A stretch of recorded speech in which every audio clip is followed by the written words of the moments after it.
नमस्कार, मी प्रतिभा. तर आजपासून कधी बाळमामांचा सप्ताह चालू झालेला आहे. आज माझा उपवास आहे, पण बाकीच्यांच्यासाठी कधी मला जेवण बनवून ठेवायचं आहे. भाजी आमटी मी सकाळ संध्याकाळ दोन्ही वेळचेच करणार आहे, कारण उपवासाचं थोडंसं मला त्रास होते आणि दुपारी आवरून मला परत संध्याकाळी कधी बाळमामांच्या आरतीला जायचं असतं आणि चालत जाते मी, त्यामुळे दुपारीच थोडंसं आवरायचं असतं. त्यामुळे थोडं कामं मी सकाळीच करून घेईन.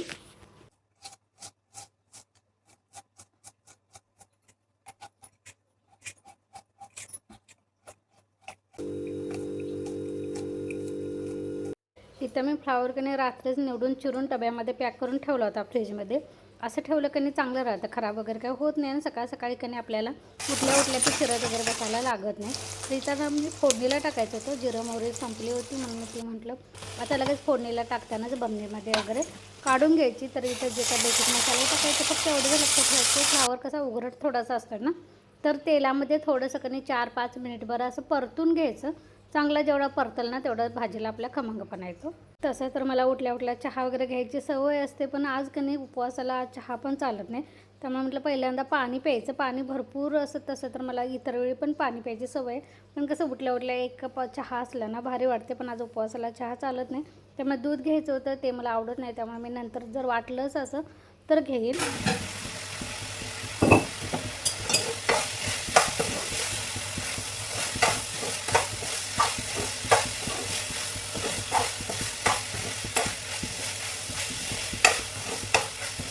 तर इथे माझी चपाती भाजी वगैरे झालेली आहे, डबा झालेला आहे. थोडीशी अजून कामं कधी भात सांडग्याची आमटी वगैरे करायची बाकी आहे. तर इथे म्हटलं पहिल्यांदा कधी देवपूजा करून घ्यायची. तर इथे पूजा वगैरे करून घेतली. त्यानंतर सकाळची सगळी कामं आवरली. दुपारी मला कधी परत संध्याकाळसाठी भाकरी वगैरे मी 4च्या दरम्यान करून घेतला, भात करून घेतला.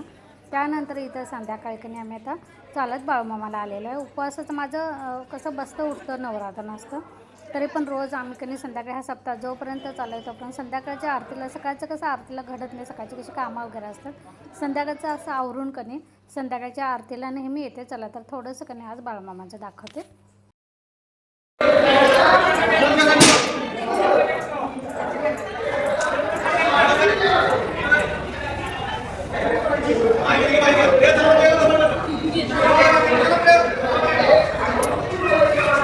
तर इथे बाळूमामांच्या दर्शनाला 2 लाईन असतात, तर मी दुसऱ्या लाईनला कधी मधूनच तिथून सोडतात तिथूनच गेले होते, कारण जास्त वेळ थांबायचं नव्हतं मला, बाहेर कधी जाऊन थोडा वेळ बसायचं होतं. इथं प्रवचन आत वगैरे चालू असेल, जर तुम्हाला प्रवचन वगैरे ऐकायचं असेल ना तर आत लवकर आलं की तुम्हाला आत पण बसवतात, नाहीतर मग इथं वाऱ्याला बाहेर बसायचं, बाहेर पण प्रवचन वगैरे सगळं ऐकू येते.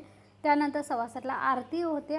तर इथं आम्ही आता कधी दर्शन वगैरे घेतलेलं आहे, त्यानंतर इथं बसलेलो आहे बाहेर. तर आता थोड्याच वेळात कधी आरती चालू आहे.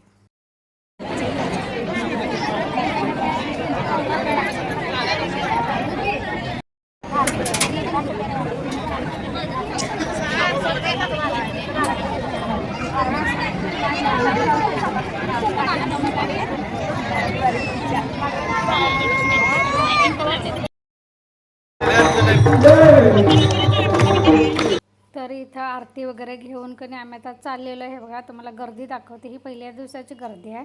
त्यानंतर येतानाच आम्ही केक आणला होता, कारण नीलचा बड्डे होता, तेवढाच छोटासा कधी घरचाच कार्यक्रम म्हणून तेवढाच आम्ही घरच्या घरी केक आणून कट केला.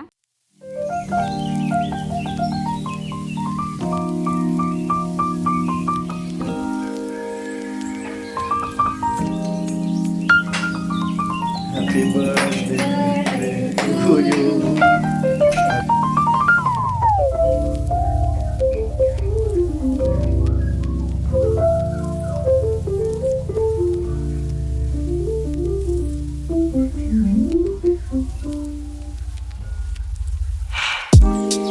तर आता इथं दुसऱ्या दिवशीची सकाळ आणि आज काय झालं होतं माहिती आहे काय, इडलीचं पीठ होतं माझं आणि मला चटणी करायची होती. नारळ होता, फोडताना समजलं की तो खराब झाला, त्यामुळे मी इडल्या केल्या आणि ते असं फ्राय केलं, इतकं छान झालं होतं ना. तर इथं काजू भेटले गावाकडनं, आता काजू यायला चालू झालेले आहेत. आणि इथं आता माझा नाश्ता वगैरे झाला होता. चपाती तनूच्या डब्याला केल्या होत्या, बाकीच्यांच्या अजून आवरायचं होतं, बाकीचं थोडंसं काम आवरायचं होतं. काल उपवास असल्यामुळं कणी मला पिस्ता आवडते म्हणून ह्याने पिस्ता आणला होता, पण कणी उपवासाला पिस्ता चालत नाही माझ्या, नंतर लक्षात आलं, कारण त्याला थोडंसं मीठ वगैरे लागलेलं असतं ना, तेव्हा आणलेलं पॅकिंग तसंच ठेवलं. म्हटलं आज थोडंसं भरून ठेवायचं. मला सगळ्या ड्रायफ्रूटमध्ये ना पिस्ता इतका आवडतं, मी हे इतकं पॅकिंग आहे ना, हे 2-3 दिवसात मी संपवू शकते, इतका भयानक मला आवडतं. आणि इथं माझ्याकडे पण भाताचा मसाला पण शिल्लक नाही. मी माझ्या पद्धतीने मी जसं जमलं तसं करणार आहे. तर ह्यामध्ये आपल्या कुंडीतलं हे अन्नपूर्णा यानं कधी सुगंध येते. असं तांदळाला बासमती तांदळाला कसं सुगंध येतो तसा येतोय. आमच्याकडे भाताच्या मसाल्याचं पान म्हणतात. ॲक्च्युली याला अन्नपूर्णा म्हणतात. सकाळी इडलीचा एक फेर झाला तर तो फोडणीला टाकला तर ते सगळं संपलं होतं. त्यानंतर परत पण ते इतकं छान झालं होतं ते परत नील म्हणाला अजून तसंच कर. त्यामुळे थोडंसं 2 पात्रामध्ये लावून ठेवलेलं होतं की नाही ते परत फ्राय करून दिलं त्याला. आणि त्या मी खडे मसाले पण टाकलेले तेला जसा होईल तसा होईल. जिरं घालायची विसरली. फोडणीला टाकायला पाहिजे होतं खडे मसाल्यांच्या सोबत.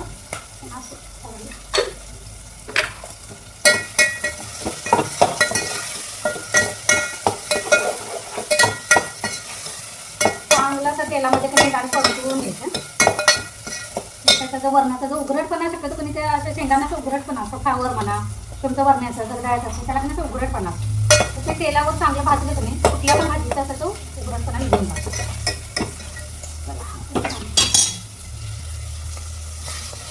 ते आपल्या घरचं चांगलं आहे का.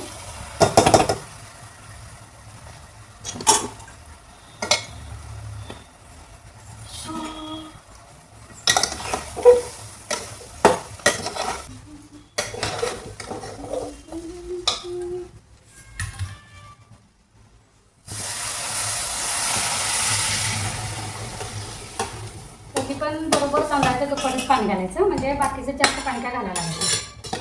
चला तर मंडळी आजचा ब्लॉग मी इथंच बंद करते. तुम्हाला जर माझा ब्लॉग आवडत असेल तर लाईक शेअर आणि सबस्क्राईब करायला विसरू नका. आणि कमेंटमध्ये तुमचा सल्लाही सांगू शकता. इथून पुढचं थोडे दिवस मला जसं जमेल तसं मी बाळमामांचं दर्शन पण देत राहीन. चला धन्यवाद.